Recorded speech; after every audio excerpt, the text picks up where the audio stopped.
સ્વામિનારાયણ સાધુએ પટેલોને લઈને આપ્યું વિવાદિત નિવેદન। સુરતમાં લાગણી દુભાતા પોલીસમાં અરજી। સ્વામિનારાયણ સંપ્રદાય સાધુઓના નિવેદનોને લઈને સતત વિવાદમાં રહે છે, ત્યારે આ વખતે રાજકોટ નજીક આવેલા સરદારના સ્વામીના નિવેદનને લઈને વિરોધ થઈ રહ્યો છે।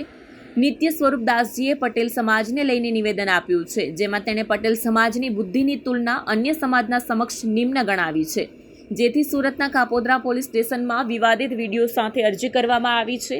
કાપોદ્રા પોલીસ સ્ટેશનમાં સરદારના નિત્ય સ્વરૂપદાસ સ્વામી વિરુદ્ધ અરજી કરવામાં આવી છે। આ અરજીમાં સરદાર સ્વામિનારાયણ મંદિરના સંત નિત્ય સ્વરૂપદાસજી દ્વારા મહુવામાં યોજાયેલા મૂર્તિ પ્રતિષ્ઠા મહોત્સવ દરમિયાન પટેલ સમાજ બાબતે વ્યાસપીઠ પરથી વિવાદિત નિવેદન આપવામાં આવ્યું હતું, જેમાં તેણે કહેલું કે 100 પટેલિયા ભેગા થાય ત્યારે એક વાડી જેટલી બુદ્ધિ થાય અને 100 વાણિયા ભેગા થાય ત્યારે એક ઠક્કર જેટલી બુદ્ધિ થાય જેવી વિવાદિત વાત સ્વામીએ કરી હતી।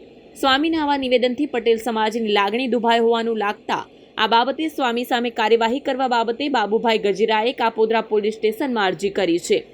બાબુ ગજીરાએ કહ્યું કે સ્વામિનારાયણ સંપ્રદાય અમુક આવા સાધુઓના કારણે બદનામ થઈ રહ્યો છે, ત્યારે આવા સ્વામી સામે આકરી કાર્યવાહી થાય તે હેતુથી આ અરજી કરવામાં આવી છે। મારું નામ બાબુભાઈ નરસિંહભાઈ ગજેરા। મેં ફરિયાદ કરી કે જે નિત્ય સ્વરૂપ સ્વામીએ જે આજે પટેલ સમાજ વિશે ટિપ્પણી કરી છે કે 100 પટેલિયા ભેગા થાય ત્યારે એક વાળી જેટલી બુદ્ધિ થાય, 100 વાણિયા ભેગા થાય ત્યારે એક ઠક્કર જેટલી બુદ્ધિ થાય, તો આ પટેલ સમાજની જે ખરેખર એને અવગણના કરી છે અને પટેલ સમાજ જો આ રીતે કરશે તો પટેલ સમાજને બદનામ કરવાના આવા સ્વામિનારાયણના સાધુઓ કરી રહ્યા છે।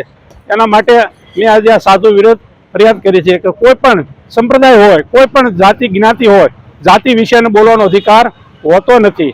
માટે આવા લોકોને ખરેખર ભગવાધારીઓને બદનામ કરવાને ઘર ભેગા કરવા જોઈએ। જય સરદાર, જય ઉમા, જય મા ખોડિયાર।